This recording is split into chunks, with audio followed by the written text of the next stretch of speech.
Hello guys, welcome to back my YouTube channel. मैं doctor Rajesh Kumar Tiwari आज एक नए टॉपिक के साथ फिर हाजिर हुआ हूं और सिंपल हार्मोनिक मोशन के टॉपिक में जो स्टार्टिंग है, मैंने इससे पहले एक वीडियो बनाया जिसमें मैंने पीरियोडिक मोशन, ऑक्सीलेटिंग और वाइब्रेटिंग और सिंपल हार्मोनिक मोशन के बारे में बताया है। Differential equation of simple harmonic motion, differential equation of simple harmonic motion. Simple harmonic motion जो है किस तरीके से होता है। देखिए, अगर हम पीरियोडिक मोशन की बात करें तो अर्थ सन के अराउंड मूव करे, ये पीरियोडिक मोशन है। लेकिन पार्टिकल अपनी मीन पोजीशन के लेफ्ट और राइट मूव करता है, इधर उधर, to and fro mean position के टू एंड फ्रो मोशन करता है पार्टिकल, तो इसे हम नाम देते हैं सिंपल हार्मोनिक मोशन। यानी all harmonic simple harmonic motion are periodic motion, लेकिन are periodic motion does not simple harmonic motion. तो देखिए, यहां पर एक पार्टिकल है, जैसे कि कंपाउंड पेंडुलम है।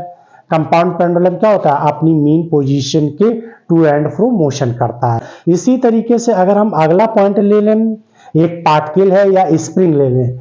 स्प्रिंग में भी हम देख सकते हैं कि एक स्प्रिंग पर जब हम इसको खींच के छोड़ देते हैं, तो जब छोड़ देते हैं तो ये क्या करता है? अपने मीन पोजीशन के एक्स पोजीशन पर ले जाकर अगर हम छोड़ देते हैं तो ये स्प्रिंग क्या होती है? अपने इस पॉइंट के, यानी इस पॉइंट का मतलब हम ओ पॉइंट यानी मीन पोजीशन है, तो ये अपने क्या करेगा? दोनों ओर वाइब्रेट करेगा। देखिए, एग्जाम्पल में सिंपल हार्मोनिक मोशन के लिए हम दो फैमिलियर एग्जाम्पल हैं। एक तो है कंपाउंड पेंडुलम। कंपाउंड पेंडुलम क्या होता है कि जो अपने मीन पोजीशन के टू एंड फ्रो मोशन करता है। मीन पोजीशन जैसे ये कंपाउंड पेंडुलम ने ले लिया, तो ये क्या होगा? ये अपने मीन पोजीशन से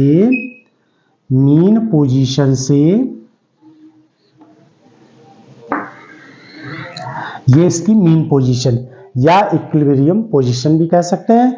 इसके ये ए और बी दोनों साइड एक्स डिस्प्लेसमेंट पर ये क्या करेगा?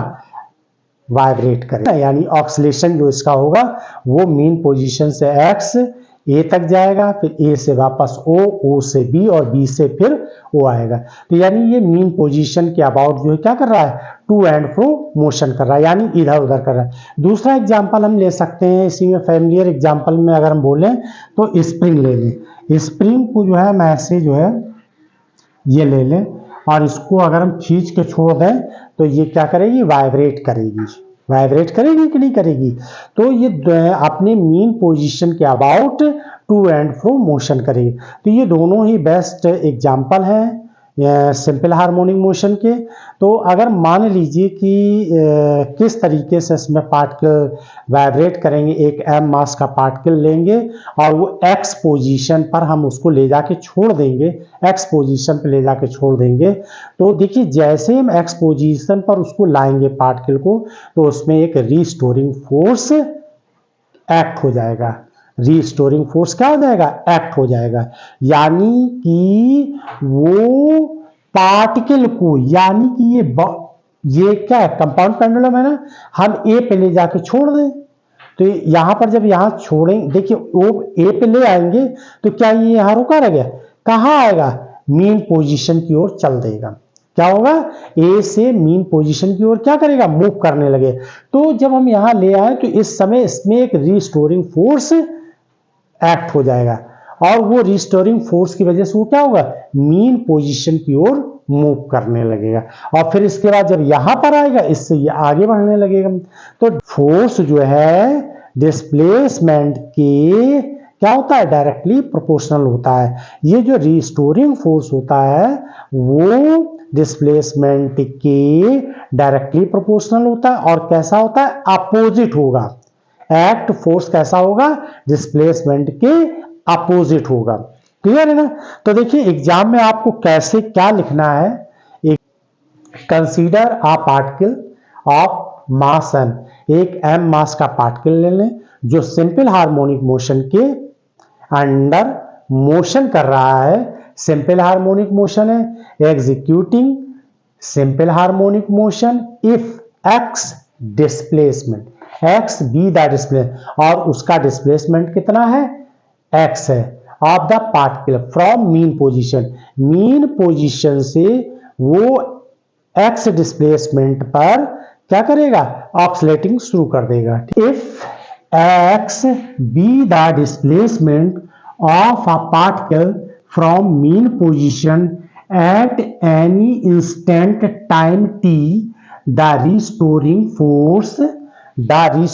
Force acting on the particle is given. तो यहां पर क्या कंडीशन है, कंडीशन ये है कि ये एक मीन पोजीशन है, हम पार्टिकल को यहां ले जाते हैं और जैसे इस जगह पे ले जाके छोड़ देते हैं और वो डिस्प्लेसमेंट कितना है, एक्स है, तो पार्टिकल यहां से क्या करेगा, अपनी मीन पोजीशन की ओर वापस चल देगा और मीन पोजीशन से आके यहां रुक नहीं जाएगा क्योंकि वेलोसिटी इंक्रीज हो जाती। तो जब आगे के डेरिवेशन करेंगे तो वहां से आपको समझ में आने लगेगा कि वेलोसिटी कैसे आ जाती है यहाँ पर, और फिर इसके बाद ये पॉइंट कहां पर पहुंच जाता है, बी पर। तो टू एंड फ्रो मोशन करने लगता है अपने मीन पोजीशन के टू एंड फ्रो। तो आज का हमारा एम है differential equation of simple harmonic motion drive करना है। तो सिंपल हार्मोनिक मोशन इक्वेशन कैसे ड्राइव करते हैं, तो वहां पर ये आपको थोड़ा सा मैटर लिख देना है। अब रिस्टोरिंग फोर्स जो है, restoring force directly proportional to minus displacement,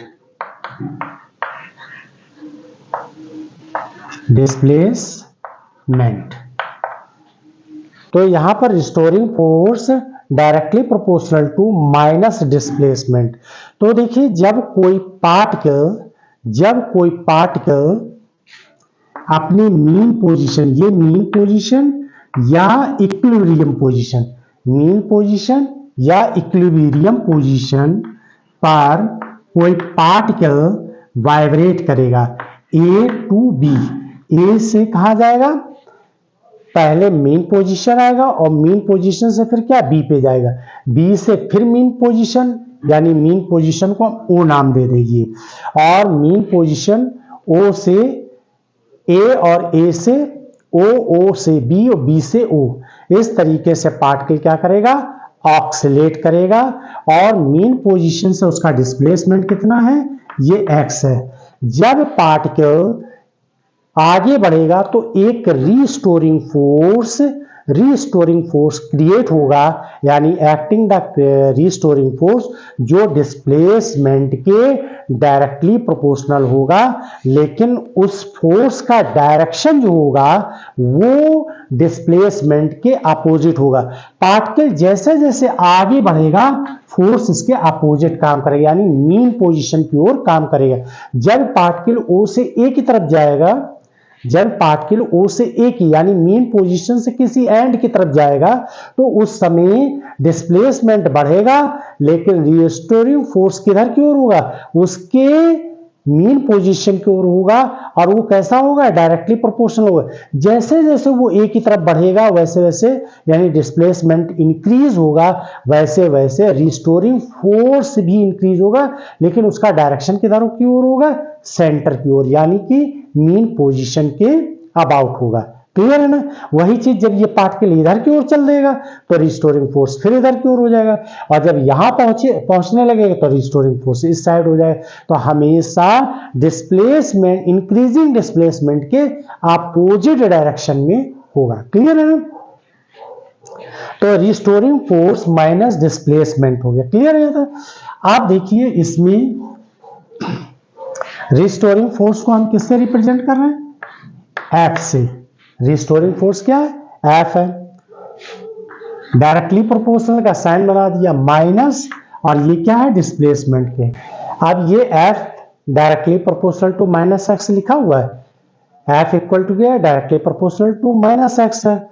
यहां पर according to Newton's second law, F equal to M E, F equal to क्या होता है, एन हो जाएगा। ये वैल्यू यहाँ पर पुट कर दीजिए, ये हो जाएगा। यहाँ पर ये directly proportional sign minus X है, इस डायरेक्टली प्रोपोर्शनल साइन को हम हटा देते हैं, तो M A equal to minus K X. Clear है ना। अब के क्या है यहाँ पर, क्योंकि ये डायरेक्टली प्रोपोर्शनल हटाया मैंने, तो यहाँ पर के साइन लेकर आए हैं, तो वेयर के इज आ कांस्टेंट, और कैसा कांस्टेंट है, प्रोपोर्शनैलिटी। तो k is a constant of proportionality t, ठीक है ना। तो where k is a constant of proportionality है। नेगेटिव साइन, यहां नेगेटिव साइन है ना, ये नेगेटिव साइन है, तो नेगेटिव साइन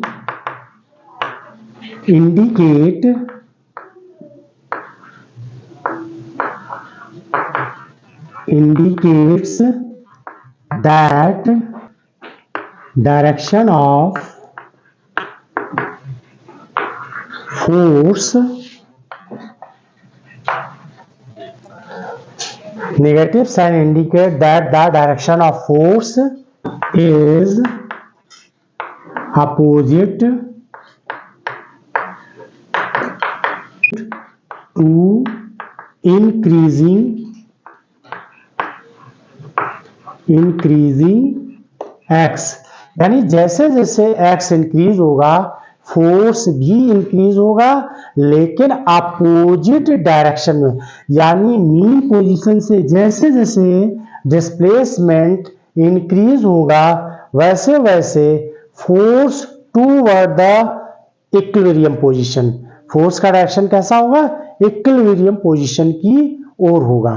क्लियर है ना। जैसे जैसे पार्टिकल इक्विलिब्रियम पोजीशन से दूर जाएगा, इक्विलिब्रियम पोजीशन से दूर जाएगा यानी इंक्रीज द डिस्प्लेसमेंट, वैसे वैसे फोर्स जो है वो इक्विलिब्रियम पोजीशन की ओर इंक्रीज होता चला जाएगा।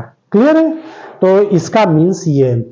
अब देखिए इसका आगे कैसे ड्राइव करेंगे। यहां पर एक्सलेरेशन को हम किससे रिप्रेजेंट करेंगे, एक्सलेरेशन एम को तो ऐसे लिखा रहेंगे, एक्सलेरेशन को d2x बाई dt, ऐसे तो लिखे डबल डिफरेंशियल फॉर्म में लिखते हैं ना, पोजीशन के डबल डिफरेंशियल फॉर्म में लिखते हैं, यानी second order of differential equation. Displacement है, एक बार अगर हम डिफरेंशिएट करते हैं तो ये वेलोसिटी आ जाती है, और अगर यही हम डबल डिफरेंशिएट करते हैं तो ये क्या है, एक्सलेरेशन की जगह पर m की जगह तो m उतार देंगे, और एक्सलेरेशन की जगह d2x बाई dt स्क्वायर कर देंगे, equal to minus K X. अब d2x by dt square equal to minus K by M X, K by M को यहां डिवाइड कर दीजिए। क्लियर है।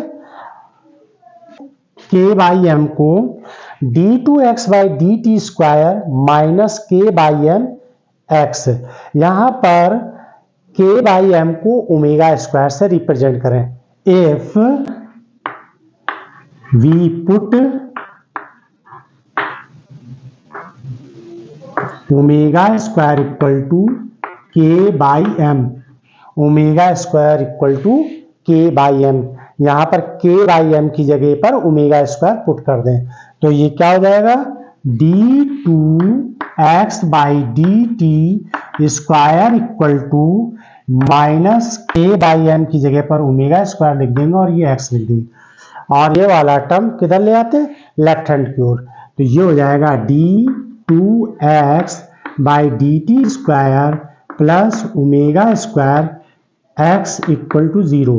ये इक्वेशन कहलाएगी differential equation of motion of simple harmonic motion.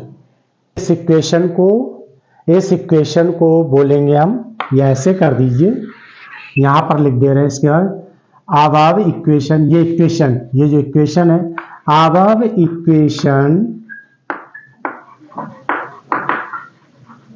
Is, अब इसको हम यहां लिख दे रहे हैं, इज क्या होगी, अब equation is differential equation of motion, और ये किसके लिए होगी, of simple harmonic motion, of simple harmonic motion. हमने शॉर्ट में लिख दिया, सिंपल हार्मोनिक मोशन को एस एच एम से रिप्रेजेंट करते हैं। तो ये जो इक्वेशन होगी, this equation is differential equation of motion of simple harmonic motion. तो इससे आप स्क्रीनशॉट ले लीजिए। इस इक्वेशन से जो है हम सिंपल हार्मोनिक मोशन की इक्वेशन ड्राइव करेंगे। ओके।